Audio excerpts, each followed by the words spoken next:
بسم اللہ الرحمن الرحیم الحمد للہ رب العالمین والعاقبۃ للمتقین والصلاة والسلام علی سیدنا محمد وعلی آلہ واصحابہ اجمعین، اما بعد۔ کتاب الاطعمہ، مشکوٰۃ شریف جلد ثانی۔ انشاءاللہ اس کتاب الاطعمہ کے اندر وہ احادیث ذکر کی جائیں گی جن میں کھانے پینے کے آداب ذکر کیے گئے ہیں۔ اللہ تبارک و تعالی نے انسان کو جو نعمتیں عطا فرمائی ہیں، ان نعمتوں میں سے ایک بہت بڑی نعمت انسان کا عقل و شعور کا حامل ہونا۔ چنانچہ انسان اپنے عقل و شعور کی وجہ سے زندگی گزارنے کے طور طریقوں میں کائنات کی دوسری تمام جاندار چیزوں سے بہت ممتاز حیثیت رکھتا ہے، اسی لیے اس کو اشرف المخلوقات کہا جاتا ہے۔ اس کی وجہ یہ کہ اس کی بود و باش، اس کا رہن سہن، اس کی وضع قطع، اس کا طرز حیات، طرز زندگی، لائف اسٹائل جس کو کہا جاتا ہے، وہ کائنات کی تمام جاندار چیزوں سے بہت ممتاز ہے۔ چنانچہ انسان اپنے کھانے پینے کے اندر آزادانہ اس طریقے سے نہیں کھاتا جس طریقے سے جانور کھاتے ہیں یا دیگر کائنات میں موجود جاندار چیزیں کھاتی ہیں، کہ جہاں چاہے کھڑے ہو کے کھا لیا، چلتے ہوئے کھا لیا، جس کا چاہے چھین کے کھا لیا، اپنے پرائے کا کوئی فرق نہیں، نفع مند ہونے یا نقصان دہ ہونے کا کوئی احساس نہیں۔ جانوروں میں آپ کو معلوم ہے کہ یہ ساری چیزوں کا شعور نہیں ہوتا۔ انسان کو اللہ رب العزت نے عقل و شعور جیسی عظیم نعمت عطا کی ہے، جس نعمت کے تقاضے انسان کی زندگی کے یہ ہیں کہ انسان عام دوسرے جانداروں سے ممتاز زندگی گزارے۔ چنانچہ وہ ممتاز زندگی گزارتا ہے، اس کے کھانے پینے کے طریقے دیکھ لیں، اس کے لباس و پوشاک کے طریقے دیکھ لیں، اس کے رہن سہن کے طریقے دیکھ لیں، اس کی وضع قطع کے طریقے دیکھ لیں، اس کا پورا دستور حیات، طرز زندگی دیکھ لیں۔ یہ ایک انسان کا ایک ترہ امتیاز ہے جو اس کو کائنات میں دیگر تمام حیوانوں اور جانداروں سے ممتاز کرتا ہے۔ تو انہی چیزوں میں سے ایک اہم چیز وہ انسان کا کھانا پینا ہے۔ یہ اللہ تبارک و تعالیٰ کی بہت بڑی نعمت ہے، جس نعمت کو سنت کے مطابق انسان کو استعمال کرنا چاہیے۔ سنت کے مطابق اللہ کے نبی صلی اللہ علیہ وسلم کے فرمودات، آپ کے فرامین مبارکہ کی روشنی میں اپنا کھانا پینا انسان کو رکھنا چاہیے۔ اسی کے لیے یہ کتاب الاطعمہ آپ کے سامنے انشاءاللہ اس کی حدیثیں ذکر کی جائیں گی، جو مشکوٰۃ شریف جلد ثانی کے اندر پورا ایک چیپٹر ہے جس میں کھانے کے بھی اور پینے کے بھی آداب اور طور طریقے ذکر کیے جا رہے ہیں۔ اللہ تبارک و تعالی ہم سب کو سمجھنے کی اور عمل کرنے کی توفیق عطا فرمائے۔ البتہ اس کتاب کو شروع کرنے سے پہلے میں مختصر سا ایک خاکہ آپ کے سامنے ذکر کر دوں کہ کھانے کے آداب 3 حصوں میں تقسیم کیے جا سکتے ہیں۔ کچھ آداب ایسے ہیں جن کا تعلق انسان کے کھانے سے پہلے اختیار کرنے کا ہے، اور کچھ کا تعلق ایسا ہے کہ جو کھانے کے دوران اختیار کرنے کے قابل ہیں، اور کچھ آداب ایسے ہیں کہ انسان کو چاہیے کہ وہ کھانے کے بعد ان کا لحاظ رکھے۔ تینوں طرح کے آداب کو مختصر میں ذکر کر رہا ہوں کیونکہ ان سارے آداب کی تفصیل حدیث میں آ رہی ہے۔ کھانے سے پہلے کے آداب کیا ہو سکتے ہیں؟ مثلا سب سے پہلا ادب، سب سے پہلا حکم اور سب سے اہم حکم یہ ہے کہ حلال اور پاکیزہ کھانے کا انتظام کریں، حرام سے بچیں، کیونکہ اگر حرام کھائیں گے تو ہم اللہ کی نافرمانی کریں گے۔ تو یہ کھانے کا نہ صرف یہ کہ ادب ہے، بلکہ کھانے کا فرض ہے۔ کھانے کی ایک ایسی چیز ہے کہ جس کا لحاظ کرنا ہر انسان کی ذمہ داری ہے۔ کلوا مما رزقکم اللہ حلالا طیبا، کلوا مما فی الارض حلالا طیبا، قرآن کریم میں کثرت سے یہ حکم دیا گیا ہے، حلال اور پاکیزہ کا انتظام۔ اسی طرح کھانے کا ایک اور ادب کہ انسان کو مضر چیزوں سے بچنا چاہیے۔ حلال تو ہو لیکن ساتھ میں یہ بھی ہو کہ وہ ضرر رساں نہ ہو، مفید ہو، بہتر ہو، ضرر رساں نہ ہو، کیونکہ کچھ چیزیں ایسی ہوتی ہیں جن سے آپ کا پرہیز ہوتا ہے، کچھ چیزیں ایسی ہوتی ہیں جن کے سائیڈ ایفیکٹ ہوتے ہیں، ان کے نقصانات ہوتے ہیں، ان کا ضرر کا پہلو ہوتا ہے۔ ایسی چیزوں سے انسان کو بچنا چاہیے، کیونکہ طب اور صحت کا لحاظ رکھتے ہوئے انسان کا زندگی گزارنا، نقصان دہ چیزوں سے بچنا، یہ بھی شریعت کا حکم ہے۔ لا تلقوا بأیدیکم الی التہلکہ، اپنے ہاتھوں کو ہلاکت میں مت ڈالو۔ تیسرا ادب یہ ہے کہ انسان کھانے سے پہلے ہاتھ دھوئے۔ حدیث میں ترمذی شریف کی روایت ہے کہ کھانے سے پہلے اور کھانے کے بعد انسان کا ہاتھ دھونا یہ برکت کا باعث ہے، اس کی وجہ سے انسان کو برکت ملتی ہے، اور ایک روایت میں تو آتا ہے کہ اس کی وجہ سے انسان کا فقر و فاقہ دور ہوتا ہے۔ چوتھا ادب یہ ہے کہ انسان کھانے سے پہلے بسم اللہ پڑھے، اللہ کے نام کے ساتھ کھائے۔ حدیث میں آتا ہے جب تم میں سے کوئی کھانا کھائے تو بسم اللہ پڑھ کے کھائے۔ اللہ کے نام کے ساتھ کھانے کی صورت میں شیطان شریک نہیں ہوتا، اور اگر آپ بسم اللہ پڑھے بغیر کھائیں تو یہ بات احادیث طیبہ میں کثرت سے موجود ہے کہ شیطان آپ کے ساتھ کھانے میں شریک ہو جاتا ہے۔ پانچواں ادب یہ ہے کہ انسان کھانے سے پہلے دسترخوان بچھائے اور اس پر کھانا رکھ کے کھائے۔ ایسا نہیں کہ کہیں بھی کسی بھی چیز پہ آپ کھانا شروع کر دیں، دسترخوان بچھا کے کھانا چاہیے۔ حدیث میں اللہ کے نبی صلی اللہ علیہ وسلم کے بارے میں یہ عمل ملتا ہے کہ آپ سفرہ پر کھانا کھایا کرتے تھے، سفرہ پر کھانا کھایا کرتے تھے۔ اور ایک حدیث میں تو آتا ہے کہ جب تک انسان کا دسترخوان بچھا رہتا ہے فرشتوں کی طرف سے مسلسل رحمتوں کا نزول رہتا ہے۔ 5 ادب ہو گئے۔ چھٹا ادب یہ ہے کہ انسان اپنے کھانے سے پہلے جوتے اور چپل وغیرہ اگر اس نے کچھ پہنے ہوئے تو اس کو اتار لے۔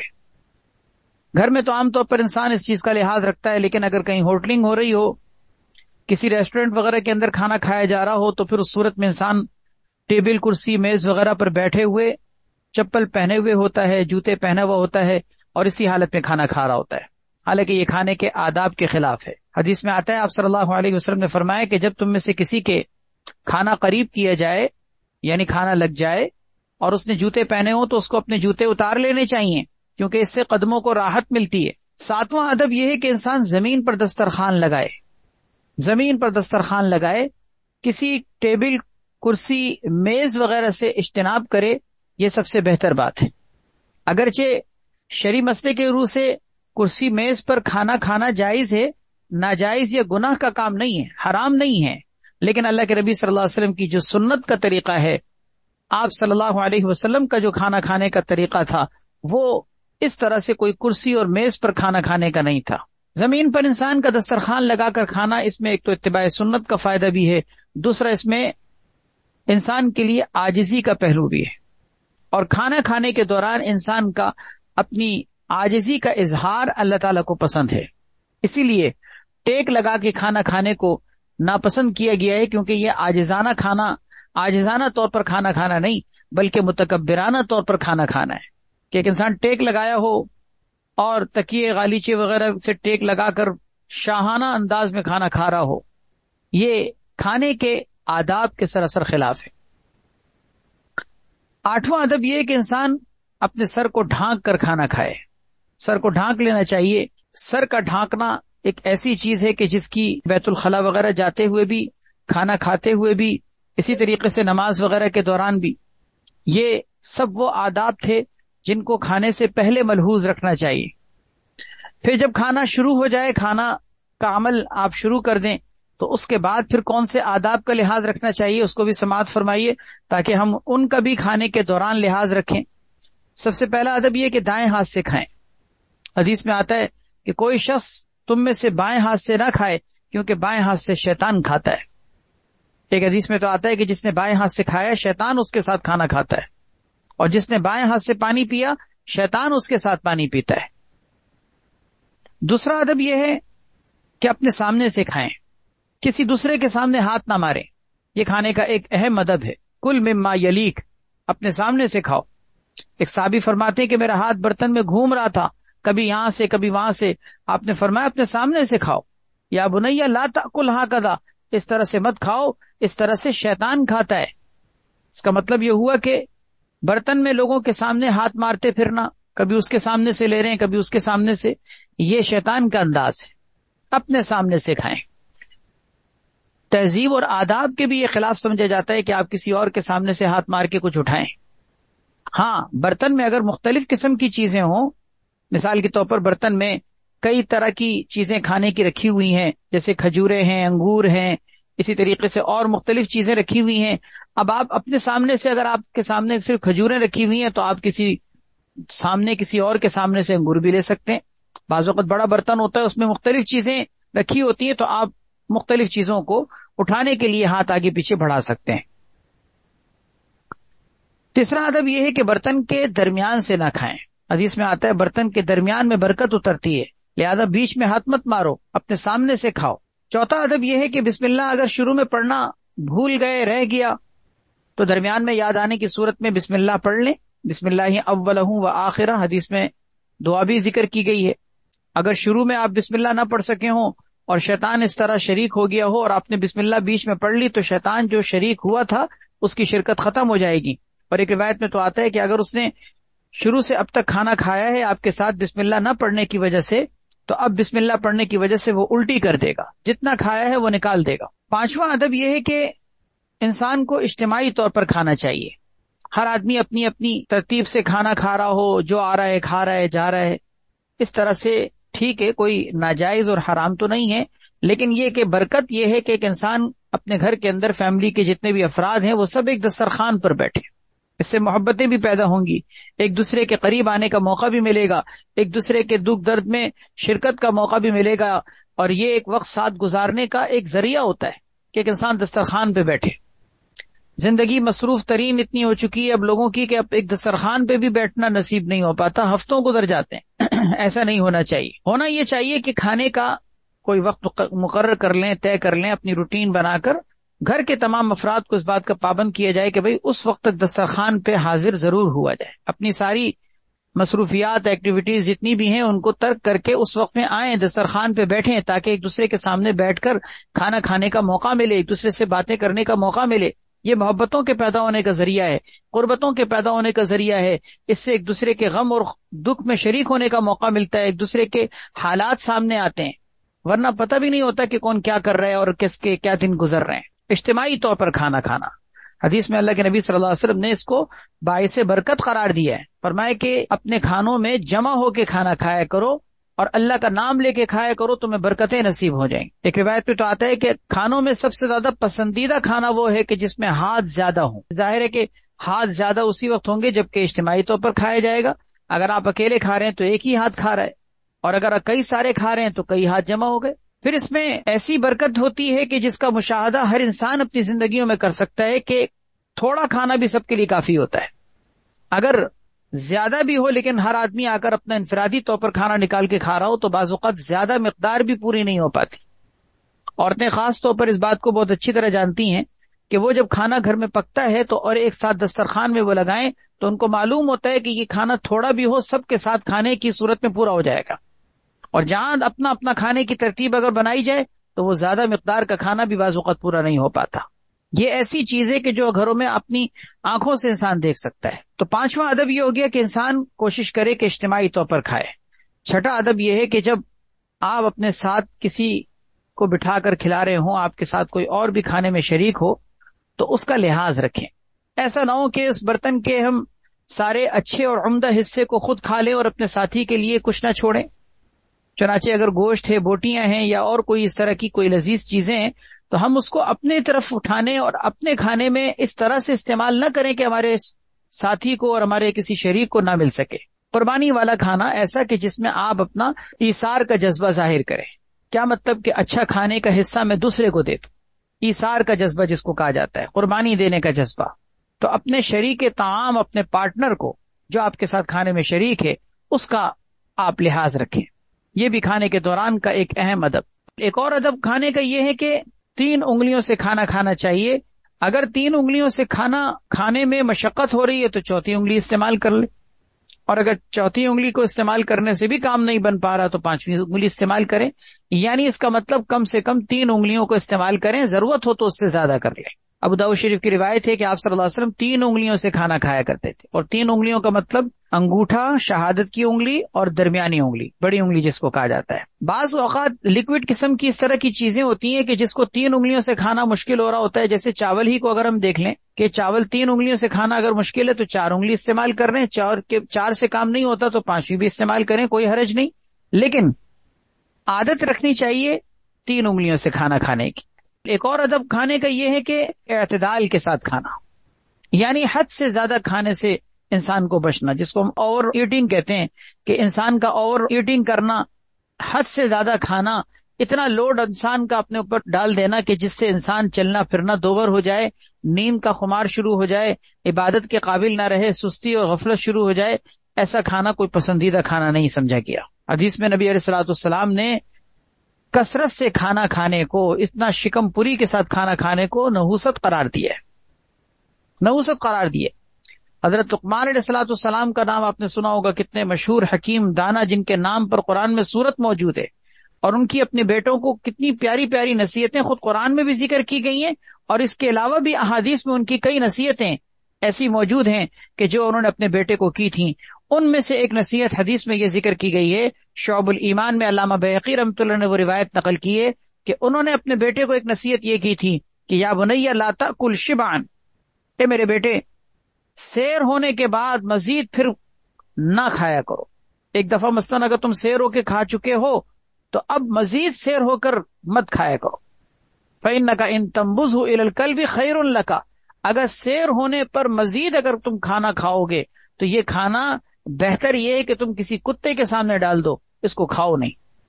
اس کو کہتے ہیں الشبع فوق الشبع، سیر ہونے پر مزید سیر ہونا، اس کو کہا جاتا ہے سیر ہونے پر مزید سیر ہونا. یعنی اس کا مطلب کہ بالکل پیٹ بھر کے کھا چکے ہیں، اب آپ نے کوئی ایسی ڈش دیکھی جو اب تک نہیں آئی تھی اور لذیذ ڈش آ گئی، آپ نے کہا چلو ٹھیک ہے کھانا تو ہم کھا چکے ہیں پیٹ بھر کے لیکن اس کو بھی چھوڑیں گے نہیں. اب یہ جو آپ کھا رہے ہیں یہ کھانا نہیں ہے، یہ لذت ہے، اس کو صرف منہ کا چٹخارا یا استلذاذ کہا جاتا ہے. اور یہ کھانا صرف شریعت کی روح سے نہیں بلکہ علم طب کے اعتبار سے بھی نقصان دہ. جدید میڈیکل سائنس بھی اور قدیم طب تو بہت کثرت سے یہ بات ذکر اس کے اندر موجود ہے کہ انسان کا اس حالت میں کھانا کھانا یہ زہر کھانے سے کم نہیں، کیونکہ اس کا انسان کے جسم کو اور اس کی صحت کو، اس کے معدے کو نقصان کا سامنا ہوتا ہے. بہرحال یہ بھی ہمیں شریعت کا ایک اہم ادب بتایا گیا ہے کہ انسان کو اعتدال کے ساتھ کھانا. حدیث میں تو بلکہ آپ صلی اللہ علیہ وسلم نے اس کا طریقہ کار بھی ذکر کیا کہ کیسے کھایا جائے. آپ نے فرمایا کہ اگر کسی کو زیادہ کھانا کھانا بھی ہو تب بھی آپ نے فرمایا کہ یوں کر لے کہ اپنے پیٹ کے 3 حصے کرے. فإن كان لا محالة، اگر اس کو کچھ اپنی ضرورت سے زائد کھانا ہو تب بھی اس کو چاہیے کہ لا محالہ اپنے پیٹ کے 3 حصے کرے، ایک حصہ اپنے کھانے کے لیے، ایک حصہ اپنے پینے کے لیے اور ایک سانس کے لیے. اس کا مطلب کیا ہوا کہ یہ صحت مند زندگی گزارنے کا نبی کریم صلی اللہ علیہ وسلم نے ایک اہم اصول ذکر کیا ہے. اور اس طریقے پر اطباء اور ڈاکٹرز بھی، میڈیکل سائنس بھی اس بات پر متفق ہے کہ انسان کا اعتدال کے ساتھ کھانا بہت سے امراض سے محفوظ ہونے کا ذریعہ ہے. ایک اور ادب کھانے کا یہ ہے کہ انسان کے ہاتھ سے اگر کوئی لقمہ گر جائے تو اس لقمے کو پڑا نہ رہنے دے، اس کو اٹھا کے کھا لے. دسترخوان پہ کوئی لقمہ گر جائے تو کوئی عار کی بات نہیں ہے اور نہ ہی یہ کوئی ندیدہ پن ہے. ہمارے ہاں اس کو عار کا باعث سمجھا جاتا ہے، ندیدہ پن کہا جاتا ہے، یا بھوکا کہتے ہیں ایسے شخص کو، نعوذ باللہ.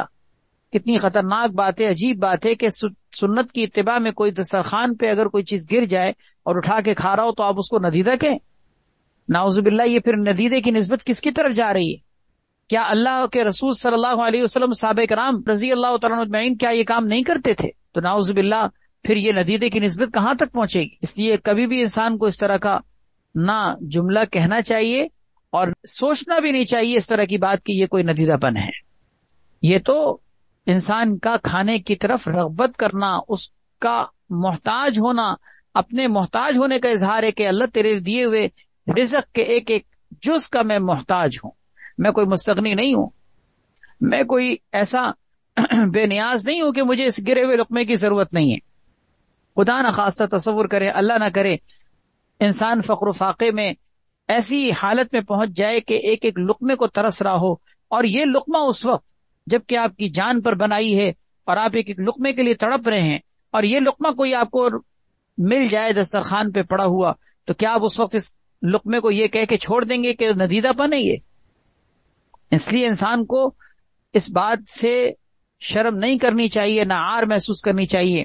کوئی چیز گر جائے، لقمہ گر جائے، کوئی چیز گر جائے، بوٹی ہے یا کوئی روٹی کا حصہ ہے یا اور بھی کوئی چیز کھانے پینے کے دوران، تو اس کو اٹھا کے کھائیں.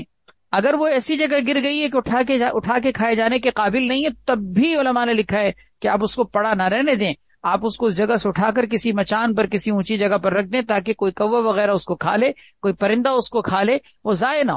اس طرح سے اس کو زمین پر پڑا نہ رہنے دیں کہ لوگ اس کو آ کے پاؤں سے روند کے جا رہے ہوں.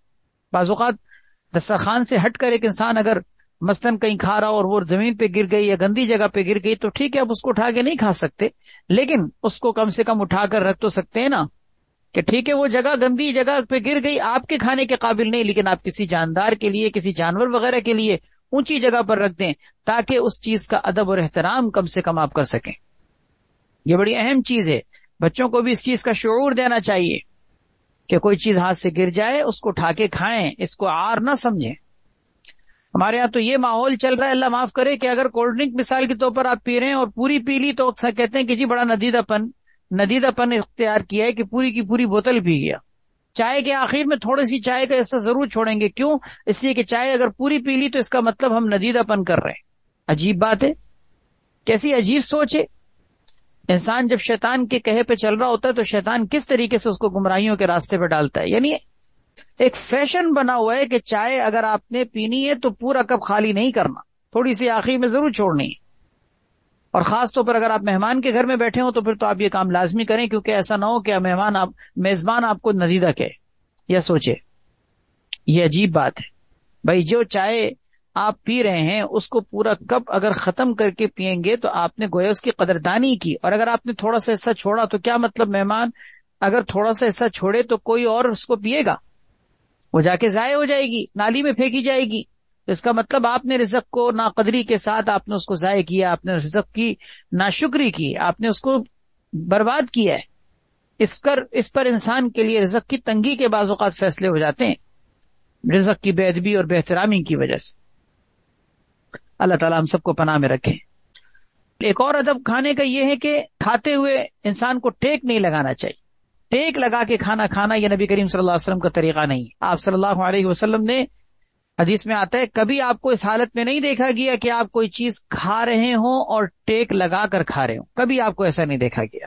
ٹیک لگا کر کھانے کا مطلب کیا ہے کہ آپ دیوار سے ٹیک لگائے ہوئے ہیں، کسی تکیے وغیرہ سے ٹیک لگائے ہوئے ہیں، یا آپ لیٹ کر کھانا کھا رہے ہیں. وہ تو ٹیک لگانے کی بالکل ہی اعلی شکل ہے.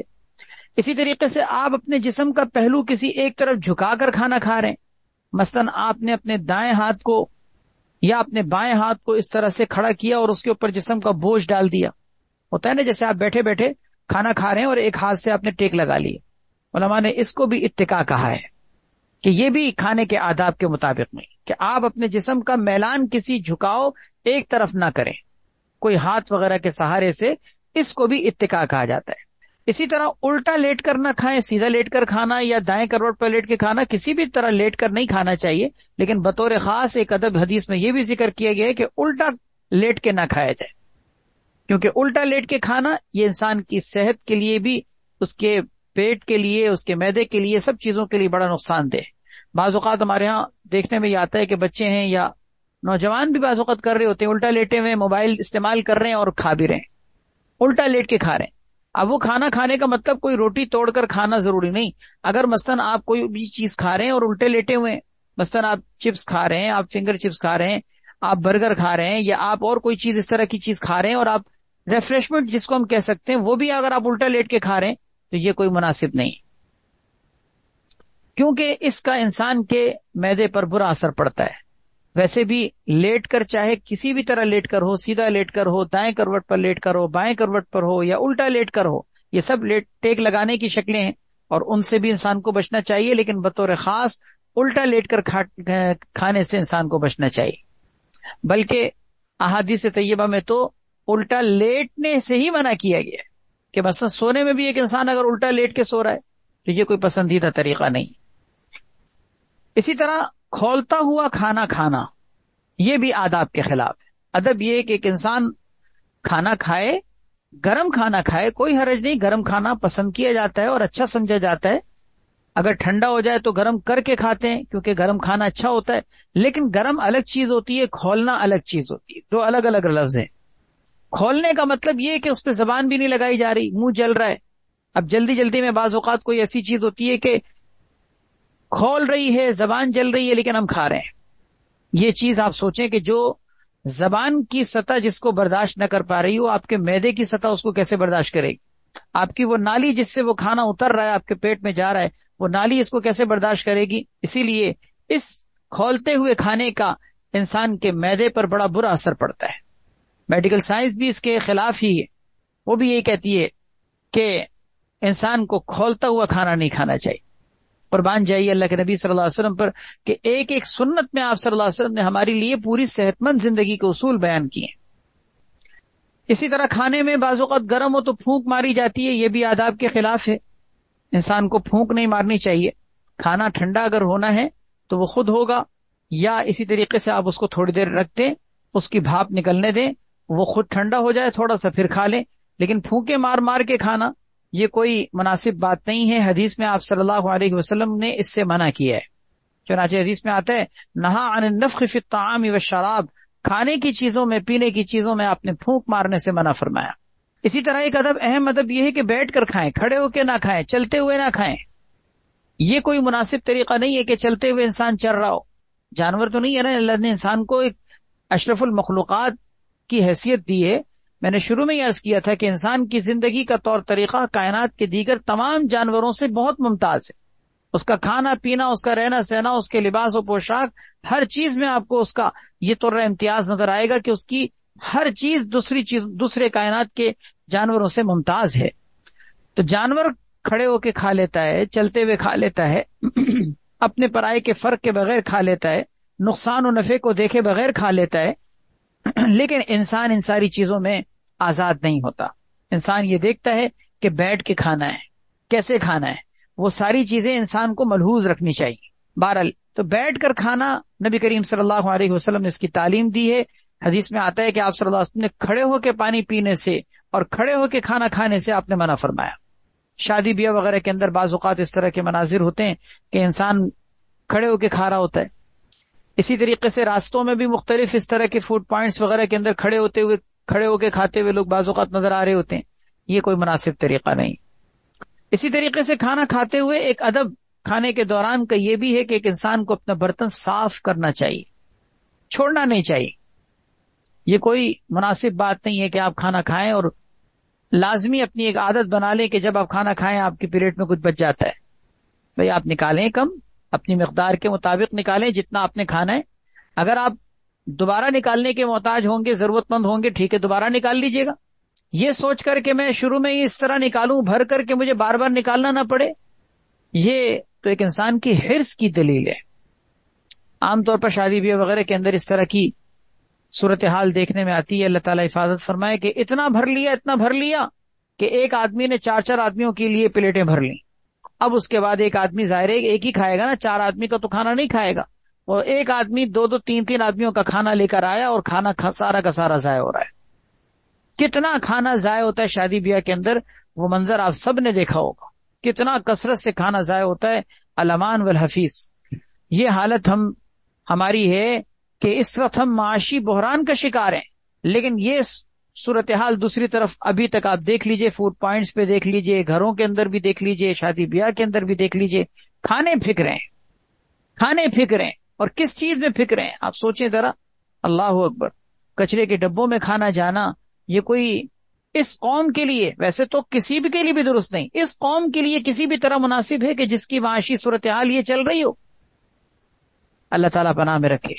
ہم ٹھیک ہے لوگوں کو نہیں روک سکتے، لوگوں کو نہیں ہم ہاتھ پکڑ سکتے، لوگوں کو ہم نہیں زبردستی ان کے اوپر نافذ کر سکتے، لیکن بحیثیت مسلمان ہونے کے ہم میں سے ہر شخص کی ذمہ داری ہے کہ اپنی ذات کو کم سے کم ہم سیو کریں. اس طرح کی تمام ناقدریاں، بے احترامیاں، بے ادبیاں، بلکہ اس سے آگے بڑھ کر گناہ کے کام جو ہم سے آج تک ہوئے ہیں اس پر انسان کو توبہ کرنی چاہیے کہ کبھی ایسا کیا ہو. اللہ کے رزق کی یہ بہت بڑی ناقدری اور بے احترامی اور ناشکری ہے کہ ہم اس کو کوڑا کرکٹ کے نظر کر دیں. گھروں کے اندر بھی اس چیز کا لحاظ رکھیں، خاص طور پر عورتیں وہ اس چیز کا بھرپور لحاظ رکھیں کہ اپنے گھر کے اندر بھی کھانا ایک کوانٹٹی میں، جو کوانٹٹی آپ کو اندازہ ہے کہ کتنا کھانا ضرورت ہے اس کے مطابق پکائیں. اگر وہ بچ جائے تو اس کو اگلے ٹائم میں استعمال کریں. اگلے ٹائم میں استعمال کرنے میں کوئی کمی نہیں ہونی چاہیے، کسی کو کوئی محسوس نہیں ہونا چاہیے کہ جی باسی کھانا. باسی کیا چیز ہوتی ہے؟ یہ لفظ عجیب باسی ہم نے ایسا استعمال کیا ہے، ایک وقت کا کھانا دوسرے وقت میں کھانے کو ہم کہتے ہیں باسی. آپ سوچیں ذرا، ہمارے اکابر سلف صالحین کا معمول تو یہ تھا کہ ایک روٹی کو کئی دن تک وہ کھایا کرتے تھے. ایسی بھی صورتحال تھی کہ روٹی کڑک ہو جاتی تھی، پانی میں ڈبو دیا کرتے تھے کہ وہ حلق سے اترے. آج اللہ نے ہمیں فراوانی دے دی، کشادگی دے دی، ہمیں فراخی عطا کر دی، اور اس طرح سے ہمیں اللہ نے خوشحالی زندگی کی خوشحالی عطا کر دی ہے، تو ہم اس طرح سے نخرے کرتے ہیں کہ کھانا تو دوسرے وقت میں کھانا تو دور کی بات، روٹی اگر ٹھنڈی ہو جائے تو کہتے ہیں کہ جی اس کو ہٹاؤ، گرم روٹی چاہیے. ایسے منہ کے چٹخارے اور ایسی منہ کی لذتیں. ڈرنا چاہیے اس وقت کے آنے سے پہلے کہ خدا نہ خواستہ ایسا نہ ہو کہ اس رزق کی ناقدری کا ہم پر عذاب آئے اور ہم ٹکڑے ٹکڑے کو ترس جائیں. آج بھی دنیا کے اندر کوئی پرانے زمانے کی بات نہیں، آج بھی دنیا کے اندر ایسے کئی ممالک، ایسے خطے اور ایسی زمین کے حصے موجود ہیں جہاں پر انسان کے اوپر کیا بیت رہی ہے اور معاشی صورتحال کیا ہے اور کس طرح سے لوگوں کو ایک ایک روٹی کے نوالے تک کی قدر ہوتی ہے. اللہ پاک ہم سب کو سمجھنے کی توفیق دیتے، اللہ ہم سب کو قدردانی کی توفیق دیتے. اپنے بچوں کی بھی، اپنے گھروں کے ایک ایک فرد کی تربیت ہمیں اس انداز میں کرنی چاہیے. خاص طور پر یہ جو نیو جنریشن ہے، اس کو اس بات کے لیے ٹرین کرنا چاہیے کہ رزق کے حوالے سے ان کو ادب سکھائیں، ان کو احترام سکھائیں، اس کا تقدس سکھائیں، اس کی عظمت ان کے دل میں بٹھائیں اور بتائیں کہ بیٹا یہ ایک روٹی کا نوالا جس کو تم ضائع کر رہے ہو، کتنی کائنات کی قوتیں صرف ہوئی ہیں اس روٹی کے نوالے کے تم تک پہنچنے کے لیے. ہمارے شیخ حضرت شیخ الاسلام مفتی محمد تقی عثمانی صاحب دامت برکاتہم العالیہ وہ فرماتے ہیں کہ کبھی جب تم روٹی کا ٹکڑا اٹھا کر سالن سے لگاتے ہو اور اس کو منہ کی طرف لے جاتے ہو اور تم اس کو منہ کی طرف لے جا رہے ہو تو تمہیں پتہ بھی ہے، کبھی غور کیا ہے کہ یہ جو لقمہ تمہارے منہ کے اندر جا رہا ہے، اس لقمے کو تیار کرنے میں کائنات کی کتنی قوتیں صرف ہوئی ہیں.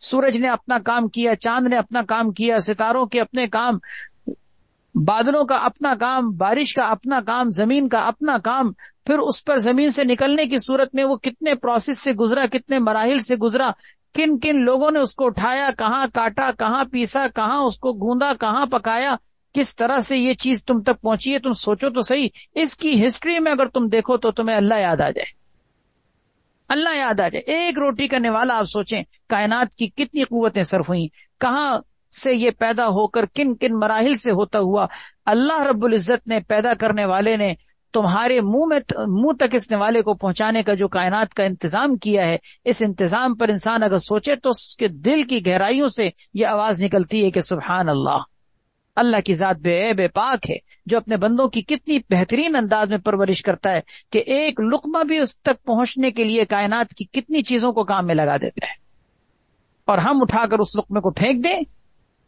اس کا مطلب آپ نے کتنی بڑی ناقدری نہیں کی، آپ نے اللہ کی رزق کی کتنی بڑی ناشکری نہیں کی. اس ناشکری، اس بے ادبی، اس بے احترامی پر یاد رکھیے، ڈر ہے اس بات کا کہ یہ لقمہ آپ کے منہ سے اللہ تعالیٰ کہیں چھین نہ لے، کیونکہ جب انسان ناقدری کرتا ہے تو نعمت پھر چھنتی ہے. وَلَئِن كَفَرْتُمْ إِنَّ عَذَابِي لَشَدِيدٌ. صرف یہ نہیں ہے کہ لَئِن شَكَرْتُمْ لَأَزِيدَنَّكُمْ، ہمیں یہ تو یاد ہوتا ہے عام طور پر کہ شکر کرو گے تو نعمت بڑھے گی، لیکن اس کا اگلا جملہ بھی قرآن کریم میں ساتھ ہی ذکر کیا گیا ہے، اگر تم نعمتوں کی ناقدری ناشکری کرو گے تو یاد رکھنا میرا عذاب بھی بڑا سخت ہے. تو دونوں جملے یاد رکھنے چاہیے.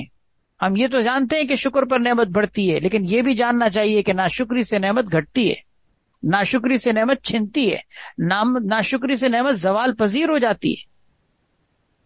ڈرنا چاہیے، اللہ تعالی ہم سب کو ڈرنے کی توفیق دیتے. اسی لیے میں عرض کر رہا تھا کہ آج تک خدا نخواستہ ہم میں سے کسی سے بھی رزق کے حوالے سے کوئی بھی ناقدری ہوئی ہو، ناشکری ہوئی ہو، بے ادبی بے احترامی ہوئی ہو تو ہمیں سچے دل سے توبہ کرنی چاہیے. بلکہ میں تو مشورہ دوں گا آپ کو، ہم میں سے ہر شخص سے یقیناً کچھ نہ کچھ ہوا ہے، میں تو آپ کو مشورہ دوں گا کہ آپ کوشش کریں وقت نکال کے 2 رکعت نماز، یہ ساری باتیں سن لی، اب 2 رکعت نماز صلاۃ التوبہ اس نیت سے خاص طور پر پڑھیں کہ یا اللہ میں توبہ کرتی ہوں اپنی زندگی کے اندر تمام کوتاہیوں اور تمام لغزشوں، تمام گناہوں پر، اور خاص طور پر یہ گناہ کہ جو کھانوں کی بے ادبی اور بے احترامی کے حوالے سے ہوا ہو. یا اللہ میں نے کبھی کوئی ناشکری کی بات کہہ دی ہو، کھانے کا ادب اور احترام مجھ سے نہ ہوا ہو، کھانے کے بارے میں کچھ اس طرح کی چیزیں کبھی مجھ سے سرزد نادانستگی میں یا دانستگی میں ہو گئی ہوں، یا اللہ میں توبہ کرتی ہوں، مجھے معاف کر دے. اللہ سے مانگے ایک دفعہ اپنی زندگی کے اندر یہ توبہ کی نماز پڑھ کر پھر آئندہ اپنی زندگی کے اندر اس چیز کو ہمیشہ ملحوظ رکھیں کہ میں نے ادب کرنا ہے، میں نے احترام کرنا ہے، میں نے شکر گزاری کرنی ہے، میں نے قدردانی کرنی ہے، میں نے کسی بھی قسم کا کوئی بے ادبی والا کام نہیں کرنا. اللہ پاک مجھے بھی آپ کو بھی اس کی توفیق عطا فرمائے. اسی طرح کھانے کا ایک ادب یہ بھی ہے کہ کھانے میں عیب نہ نکالیں، پسند آئے کھائیں، نہیں پسند آتا تو اس میں عیب جوئی، نکتہ چینی نہ کریں. ہمارے ہاں یہ بھی ایک عجیب مزاج ہے کہ کھانا کھاتے ہوئے ہر 2-4 لقمے کے بعد اس کے اوپر کوئی آبجیکشن، کوئی اس کے اندر تنقید، پکانے والے کا دل اس پہ کیا ٹوٹ رہا ہوتا ہے، اس کے اوپر کیا بیت رہی ہوتی ہے، اس کو ہم کبھی سوچتے بھی نہیں. اس بندے نے اتنی محنت سے پکایا، اور اس کے لیے آگ کے سامنے وہ کھڑا ہوا اور چولہے کے سامنے کھڑے ہو کر اس نے اپنا وقت بھی لگایا، اپنی جان بھی لگائی، اپنا وقت بھی صرف کیا، گرمی وغیرہ بھی برداشت کی، اور پھر لا کر آپ کے سامنے محبت سے کھانا پیش کیا، آپ نے ایک لقمہ کھا کر اس کی ساری محنتوں کو یہ کہہ کے ضائع کر دیا کہ تمہیں کھانا پکانا نہیں آتا۔ ٹھیک ہے، کھانا پکانے میں کمی کوتاہی ہو جاتی ہے، لیکن اس کمی کوتاہی کا طریقہ یہ تھوڑی ہے کہ ہم اس کو اس طریقے سے اس کا دل توڑ دیں۔ آپ یہی بات اس کو سمجھانے کے انداز میں تربیت کے حوالے سے کوئی مناسب موقع پر بھی تو کہہ سکتے ہیں۔ سب دسترخوان پہ بیٹھے ہوئے ہیں گھر میں، اور سب کے سامنے کسی کو یوں کہنا کہ کھانا پکانا نہیں آتا، روٹی پکانی نہیں آتی، یہ باتیں تو اس کا دل توڑنے والی بات۔ ہاں، اگر کوئی ماں ہے اپنی بیٹی کو ٹرین کر رہی ہے، اس کی تربیت کر رہی ہے، اور اس کو کھانے پکانے کے اونچ نیچ و نشیب و فراز اس کو سکھا رہی ہے، کسی چیز میں کیا کرنا چاہیے اس کو اس کی کمی بیشی بتا رہی ہے، تو ٹھیک ہے، اچھی بات ہے، بتانا چاہیے، سکھانا چاہیے، اس کو ٹرین کرنا چاہیے، لیکن اس کا بھی طریقہ ہوتا ہے۔ سب کے سامنے کہنے کے بجائے اس کو الگ سے کہہ دیا جائے کہ بھئی نمک تھوڑا سا تیز ہو گیا تھا، آئندہ نمک کو نارمل رکھنا، مرچ مسالے کے اندر تھوڑی سی کمی بیشی ہو گئی تھی، یا بھنائی میں کوئی مسئلہ تھا، یا تیل کم ڈالا تھا، یا تیل زیادہ ڈالا تھا، جو بھی ایکس وائی زیڈ جو بھی ہو، وہ مناسب انداز میں کسی بھی موقع پر کہا جا سکتا ہے، لیکن اس کا ایک الگ انداز، اس کا ایک الگ طور طریقہ ہوتا ہے۔ کسی کے کھانے کے اندر عیب نکالنا در حقیقت اس کو ایک طرح سے نقصان پہنچانا ہے، اس کا دل توڑنا ہے۔ ہمارے پیارے نبی صلی اللہ علیہ وسلم کھانوں میں عیب نہیں نکالتے تھے، حدیث میں واضح طور پر یہ بات موجود ہے کہ نبی کریم صلی اللہ علیہ وسلم نے کبھی کسی کھانے میں عیب نہیں نکالا، کبھی کسی کھانے میں عیب نہیں نکالا۔ اگر آپ کو ضرورت ہوتی، آپ کو خواہش ہوتی، آپ کو اشتہا ہوتی تو کھا لیتے تھے، اور اگر آپ کو ناپسند ہوتا تو آپ چھوڑ دیتے تھے۔ بہرحال یہ بھی کھانے کا ایک اہم ادب ہے کہ اس میں عیب نہ نکالیں۔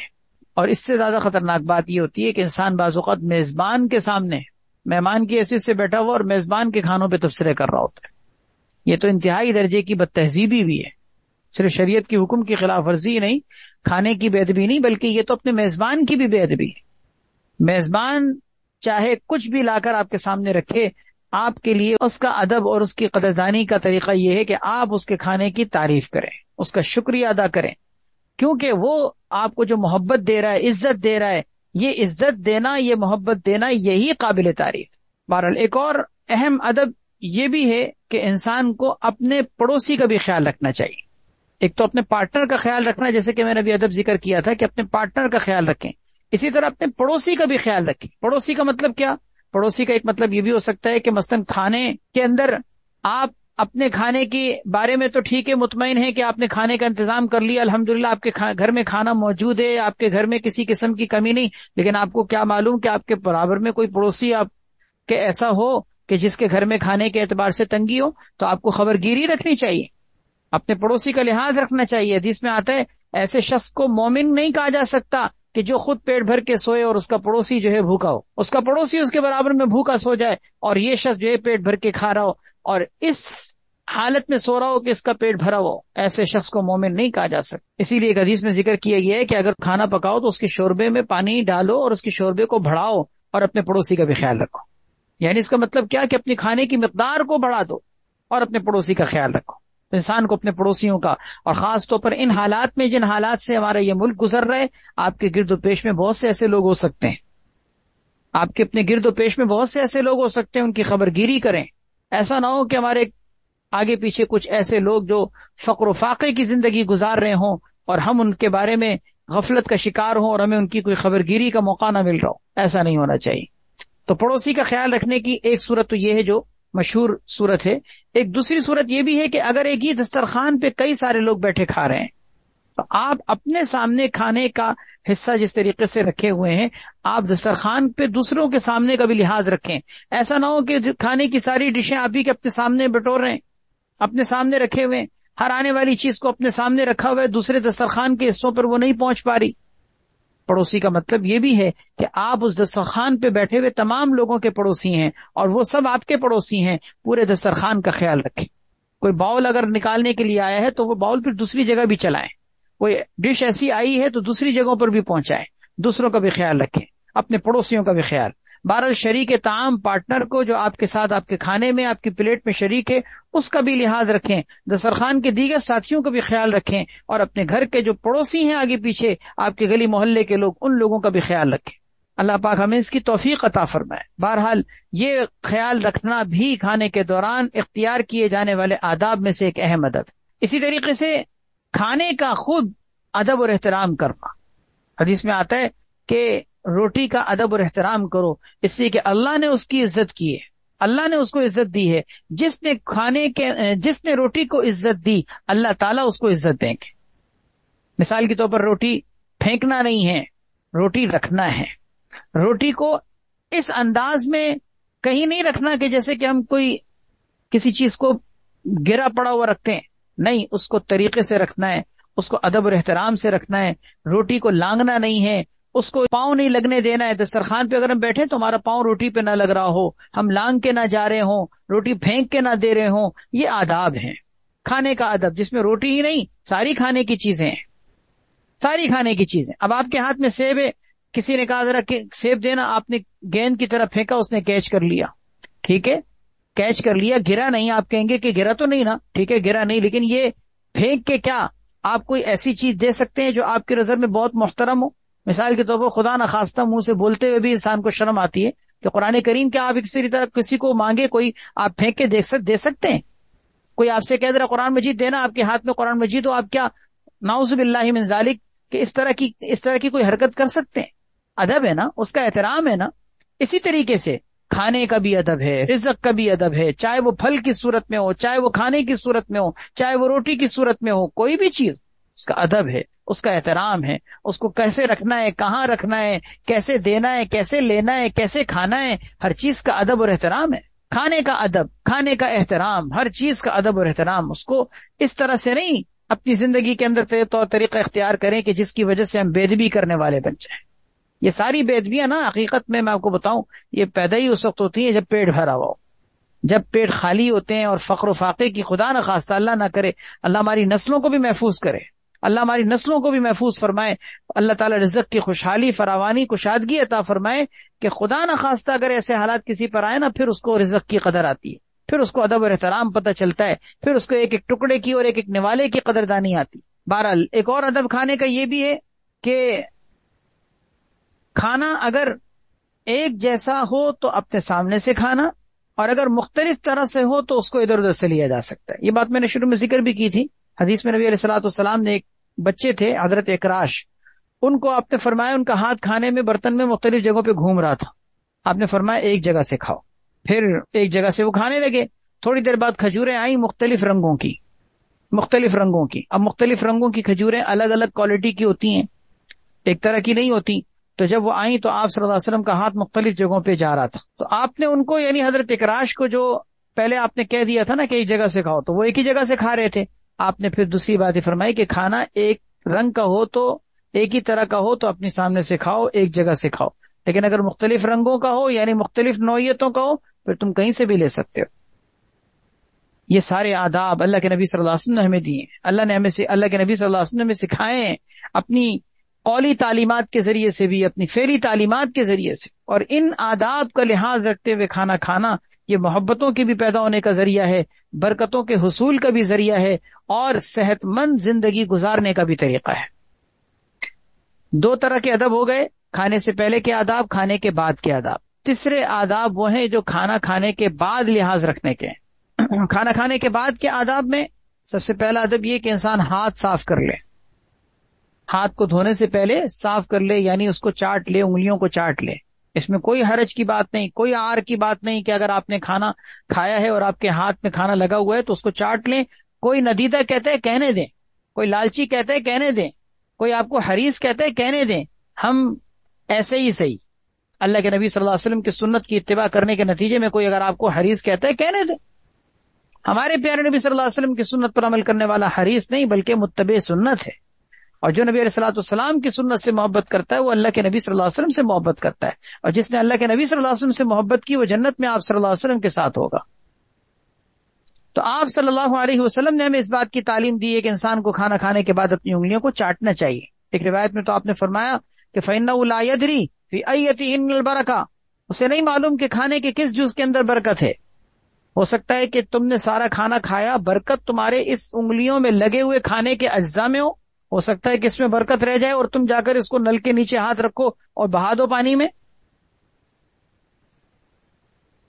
اسی طریقے سے آپ صلی اللہ علیہ وسلم کے بارے میں خود اپنا عمل بھی یہ ملتا ہے کہ آپ 3 انگلیوں سے کھانا کھاتے تھے اور جب تک اس کو کھا کر چاٹ نہیں لیتے تھے آپ اپنے ہاتھ کو دھوتے نہیں تھے. اور روایات میں تو بلکہ اس کی ترتیب بھی ذکر کی گئی ہے کہ انگلیوں کو کیسے چاٹنا ہے. سب سے پہلے درمیان کی انگلی، اور اس کے بعد پھر اس سے ملی ہوئی انگلی یعنی شہادت کی انگلی، اور اس کے بعد پھر انگوٹھا. یہ 3 انگلیاں جس سے انسان کھانا کھا رہا ہو، تو بڑی انگلی، پھر اس کے بعد شہادت کی انگلی، پھر انگوٹھا. اس طریقے سے انگلیوں کو چاٹنے کی نبی کریم صلی اللہ علیہ وسلم کی ترتیب بھی ملتی ہے. بہرحال کھانے کے بعد کا ایک ادب تو یہ ہو گیا کہ ہاتھ دھونے سے پہلے اپنی انگلیوں کو چاٹ لیں. دوسرا ادب یہ کہ کھانے کے بعد شکر ادا کریں. شکر ادا کریں. شکر ادا کرنے کے لیے وہ جو دعا ہے وہ دعا بھی پڑھنا کافی ہے، لیکن کوشش کریں کہ دعا کے ساتھ ساتھ، دعا تو ہم رسمی طور پر بعض اوقات بغیر استحضار کے ساتھ، بغیر معنی کو سوچے ہوئے ویسے بھی پڑھ لیتے ہیں نا. مثلا ہم نے دعا پڑھی لیکن ہمیں معنی کی طرف توجہ نہیں گئی. تو شکر ایک ایسی چیز ہے کہ جو اپنی زبان میں خود سے کریں اور بار بار کریں. کوشش کریں کہ شکر زیادہ ہو، مثلا تھوڑی دیر تک تو ہو. یعنی آپ کم سے کم اپنی زبان میں یوں کہیں، یا اللہ تیرا شکر ہے، تو نے اپنے فضل سے، اپنے کرم سے کھانا کھلایا، میں اس قابل نہ تھا، تو نے اپنے خزانوں سے ہمیں کھلایا. یا اللہ کتنے ہی لوگ ایسے دنیا کے اندر موجود ہیں کہ جو ان نعمتوں سے محروم ہیں، تو نے ہمیں کتنی کائنات کی مخلوقات پر فضیلت بخشی ہے. اس طرح سے اللہ میاں سے باتیں کریں. 2-4 جملے بھی اگر آپ نے اس طریقے سے کہہ دیے معنی کے استحضار کے ساتھ، تو آپ کے دل کی گہرائیوں سے شکر نکل رہا ہوگا. ٹھیک ہے، الحمدللہ الذی اطعمنا وسقانا وجعلنا مسلمین اگر آپ پڑھ لیں تب بھی شکر ادا ہو جائے گا. لیکن میں آپ سے عرض کر رہا ہوں کہ ہم لوگوں کو بعض اوقات اس کے معنی کی طرف توجہ نہیں جاتی، ہم ویسے ہی پڑھ رہے ہوتے ہیں. تو شکر ادا کرنے کے لیے اپنی زبان میں شکر ادا کریں. ایک بزرگ کی یہ بات اتنی اچھی لگی، کیا عجیب بات کہنے لگے. بولتے ہیں کہ ہم کھانا کھاتے ہیں، مثال کے طور پر 20-25 منٹ تک، اتنی دیر تک ہم کھانا کھاتے ہیں، 15 منٹ 20 منٹ 25 منٹ جتنا بھی لگے، مثال کے طور پر ہم کتنی دیر تک کھانا کھاتے رہے. ہونا تو یہ چاہیے تھا کہ جتنی دیر کھانا کھایا اتنی دیر شکر کرتے، جتنی دیر کھانا کھایا کھانے کے بعد اتنی دیر شکر کرتے. چلو اتنی دیر نہیں کر سکتے کہ اگر 20 منٹ کھانے میں لگے تو 20 منٹ نہیں کر سکتے، تو کم سے کم 2 منٹ تو کرو نا، 2 منٹ تو کرو. ہم چند سیکنڈ میں ہم دعا پڑھ لیتے ہیں اور ختم. حالانکہ 20-25 منٹ تک ہم نے کھانا کھایا اور چند سیکنڈوں میں دعا کر کے ہم صحیح ہے، فارغ ہو گئے. ٹھیک ہے، کوئی حرج نہیں، دعا پڑھ لی، سنت ادا ہو گئی، ہمارا کام پورا ہو گیا، ہم نے شکر ادا کر لیا. لیکن تقاضا بھی تو ہے کچھ محبت کا. اللہ نے اتنی نعمتیں ہمارے لیے کھول کر دی ہمارے لیے، ہم کچھ دیر تک بیٹھ کے، وہ فرماتے تھے کہ کچھ دیر تک بیٹھ کر اللہ کا شکر ادا کریں. الحمدللہ الحمدللہ کم سے کم 10 مرتبہ کہہ دیں. ایک تسبیح کم سے کم الحمدللہ اگر پڑھ لیں تو کوئی آپ کا حرج نہیں ہے. لیکن اگر الحمدللہ الحمدللہ اگر تسبیح نہیں پڑھ سکتے، تھوڑی دیر تک چلتے پھرتے آپ کی زبان پر الحمدللہ الحمدللہ الحمدللہ، ہاتھ دھو رہے ہیں الحمدللہ الحمدللہ، یعنی کھانے کے بعد تھوڑی دیر تک بغیر گنے ہوئے، تسبیح بھی نہ لیں ہاتھ میں، بغیر گنے ہوئے کچھ دیر تک تو الحمدللہ پڑھیں، تاکہ آپ کی دل کی گہرائیوں سے اللہ کی حمد و ثنا ادا ہو، اللہ کا شکر ادا ہو، آپ اللہ کی تعریف کریں اس بات پر کہ اللہ نے آپ کو کھانا کھلایا. یہ ایسا نسخہ ہے کہ آپ عمل کر کے دیکھیں، اللہ آپ کے رزق کے دروازوں کو کھول دیں گے. اس سے آپ کو ایک احساس بھی پیدا ہوگا کہ مجھے میرے رب نے کھانا کھلایا، مجھے میرے پروردگار نے کھانا کھلایا. الحمدللہ الحمدللہ الحمدللہ، یعنی تھوڑی دیر تک بغیر گنتی کے بھی 10 مرتبہ 20 مرتبہ 30 مرتبہ جتنی بھی کر سکیں. کھانے کے بعد دعا پڑھیں، دعا کے بعد الحمدللہ الحمدللہ کافی دیر تک پڑھتے رہیں. اللہ میں اس کی توفیق عطا فرمائے. بہرحال یہ شکر ادا کرنا یہ بھی کھانے کے بعد کا ایک اہم ادب. تیسرا ادب یہ ہے دعا پڑھیں. پہلا ادب تو یہ ہو گیا نا کہ انگلیاں چاٹ لیں، دوسرا شکر ادا کریں، تیسرا دعا پڑھیں. دعا پڑھنے کا مطلب یہ کہ الحمدللہ الذی اطعمنا وسقانا وجعلنا مسلمین، یہ دعا پڑھیں.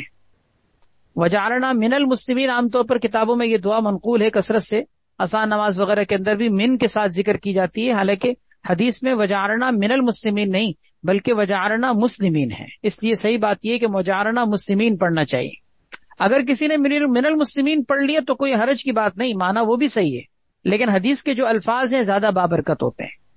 اسی طرح کھانے کے بعد کی دعا جو یہ ایک مشہور ہے، جو آپ میں سے انشاءاللہ سب کو یاد ہوگی، اس کے ساتھ ساتھ مزید دعائیں بھی یاد کرنے کی کوشش کریں. احادیث میں اور بھی دعائیں ہیں.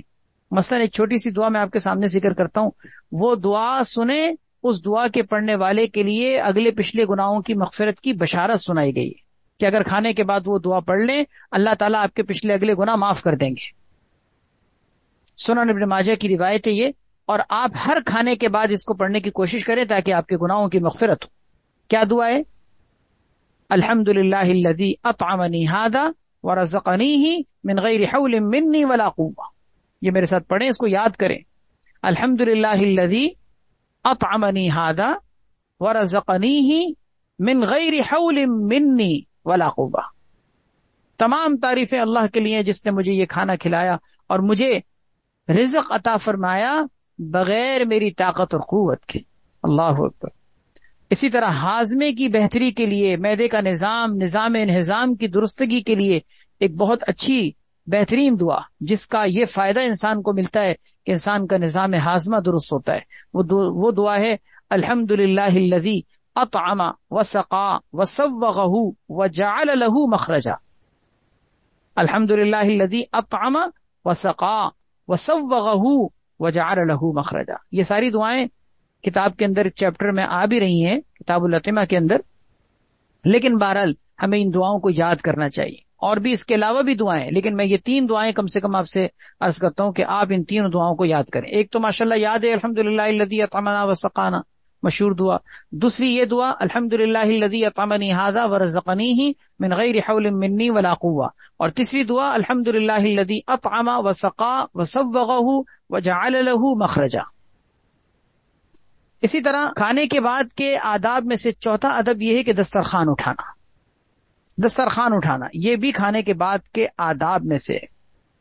کھانے کے بعد کے آداب میں سے یہ ایک ایسا ادب ہے کہ جس میں بعض اوقات غفلت اختیار کی جاتی ہے کہ کھانا کھا کے چلے گئے، کھانا پڑا رہ گیا، دسترخوان پڑا ہوا ہے، اب اس میں مکھیاں لگ رہی ہیں، اس کو ویسے ہی چھوڑ دیا گیا، کافی وقت گزرنے کے بعد پھر اس کی اٹھانے کا کام ہو رہا ہے. ایسا نہیں ہو رہا ہے. فوراً ہاتھ کے ہاتھ دسترخوان اٹھانا چاہیے، ہاتھ کے ہاتھ دسترخوان اٹھانا چاہیے. حدیث میں تو اللہ کے نبی صلی اللہ علیہ وسلم نے، حضرت عائشہ صدیقہ رضی اللہ تعالیٰ فرماتی ہیں کہ نبی کریم صلی اللہ علیہ وسلم نے اس بات سے منع کیا ہے کہ انسان اٹھنے سے پہلے دسترخوان یعنی دسترخوان اٹھانے سے پہلے کھڑا ہو جائے. اس سے منع کیا. کیا مطلب کہ اتنا جلدی دسترخوان اٹھائے کہ آپ اٹھ کے جائیں، اس سے بہتر اس سے پہلے آپ دسترخوان اٹھائیں. اتنی بھی دیر نہیں کہ آپ اٹھ کے چلے گئے بعد میں اٹھایا، نہیں، آپ اٹھیں، اٹھتے ہی دسترخوان اٹھیں. ہاں اگر کوئی اور بیٹھ رہا ہے، مثلا کوئی دوسری شفٹ لگ رہی ہے کچھ لوگوں کی، ٹھیک ہے وہ آ کے بیٹھ جائیں، لیکن اگر کھانا کھا چکے ہیں دسترخوان اٹھانا ہے تو یہ نہیں کہ اب 10-15 منٹ کے بعد اٹھا رہے ہیں، فوراً اٹھائیں ہاتھ کے ہاتھ. اسی طرح کھانے کے بعد کے آداب میں سے یہ کہ ہاتھ دھوئیں. جیسے کہ میں نے ابھی حدیث ذکر کی تھی کہ کھانے سے پہلے بھی ہاتھ دھونا باعث برکت ہے، کھانے کے بعد بھی ہاتھ دھونا باعث برکت ہے، دونوں میں برکتیں آتی ہیں.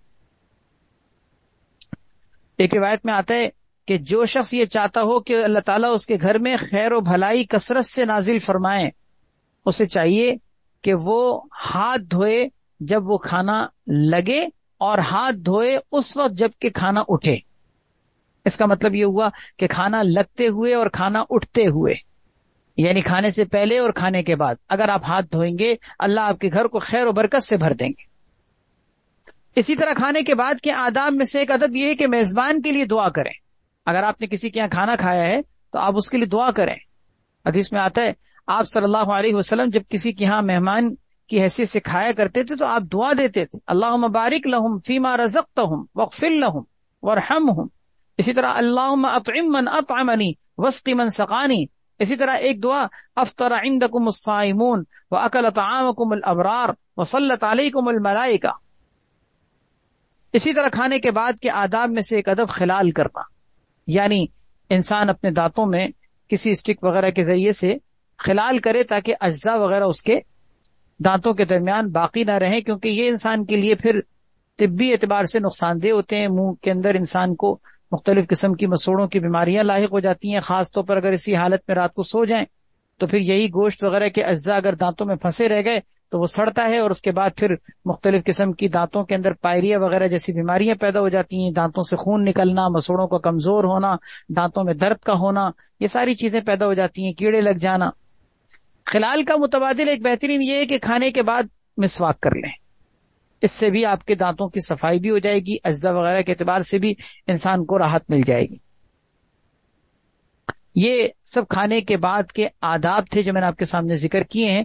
ان کو بطور خاص میں نے جو ذکر کیا ہے، ان سارے آداب کو خود آپ انشاءاللہ حدیثوں میں دیکھیں گے جو آگے حدیثیں آ رہی ہیں. یہ میں نے ایک خاکہ سا ایک 3 حصوں میں تقسیم کر کے آپ کے سامنے ذکر کیا ہے. انشاءاللہ آگے آنے والی حدیثوں کی روشنی میں ان سارے آداب کو ہم اپنی آنکھوں سے دیکھیں گے. اللہ تبارک و تعالی ہم سب کو عمل کی توفیق عطا فرمائے. انشاءاللہ پھر ہم اگلی کلاس میں پھر باقاعدہ کتاب الاطعمہ کو شروع کریں گے. اللہ تعالی مجھے آپ کو سب کو کھانے کا ادب اور احترام نصیب فرمائے، کھانے کے آداب کا لحاظ نصیب فرمائے. اللہ ہم سب کے رزق میں برکت عطا فرمائے. ہر طرح کی اللہ تعالی معاشی تنگیوں پریشانیوں سے ساری امت کو محفوظ و مامون فرمائے. وآخر دعوانا ان الحمد للہ رب العالمین. الحمد للہ رب العالمین والعاقبۃ للمتقین والصلاة والسلام علی سیدنا محمد وعلی آلہ واصحابہ اجمعین. ربنا آتنا فی الدنیا حسنۃ وفی الآخرۃ حسنۃ وقنا عذاب النار.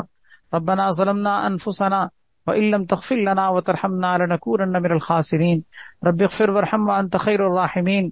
اللهم انصرنا ولا تنصر علينا وامكر لنا ولا تمكر علينا واهدنا ويسر الهدى لنا وانصرنا على من بغى علينا. یا ارحم الراحمین اپنے فضل و کرم سے ہم سب کے گناہوں کو معاف فرما. یا اللہ ہم سب کی تمام کمزوریوں کو دور فرما، خامیوں کی اصلاح فرما، کوتاہیوں کو معاف فرما، لغزشوں سے درگزر فرما. ہم سب کو اپنے محبوب بندوں اور بندیوں میں شامل فرما، کثرت سے ذکر کرنے والے بندوں اور بندیوں میں شامل فرما. یا اللہ کھانے کے جو آداب ہم نے بھی سنے ہیں، یا اللہ ہمیں ان سب پر عمل کی توفیق عطا فرما. کھانے سے پہلے بھی، کھانے کے دوران بھی، کھانے کے بعد کے بھی جتنے آداب ہمارے سامنے آئے ہیں، اللہ ہمیں ان کا لحاظ رکھنے کی توفیق عطا فرما. سنت کے مطابق کھانا کھانے کی، سنت کے مطابق لباس پہننے کی، سنت کے مطابق اپنی بود و باش اختیار کرنے کی، اپنی وضع قطع، اپنا رہن سہن، ہر چیز کو سنت کے سانچے میں ڈھالنے کی ہم سب کو توفیق عطا فرما. اتباع سنت، اتباع شریعت کی توفیق عطا فرما. یا اللہ آج تک ہم سے جو بھی رزق کی ناقدری، بے احترامی اور بے ادبی ہو گئی ہے، یا اللہ ہم سب کو معاف فرما. ہماری اس مجلس کو قبول فرما. یا اللہ اس مجلس میں تمام شریک ہونے والوں کو ان کی تمام جائز مرادوں میں کامیابی نصیب فرما. سب کی حاجتیں پوری فرما، سب کی پریشانیوں کو دور فرما. یا اللہ سب کے مقاصد میں کامیابی نصیب فرما. سب کے گھروں میں خوشحالیاں پیدا فرما، فراوانی پیدا فرما، کشادگی پیدا فرما. مسائل سے، الجھنوں سے، پیچیدگیوں سے نکال دے. تمام بیماریوں کا خاتمہ فرما. تمام مسائل اور تمام مصائب و آلام سے محفوظ فرما. سبحان ربک رب العزت عما یصفون وسلام علی المرسلین والحمد للہ رب العالمین. آمین آمین آمین برحمتک یا ارحم الراحمین.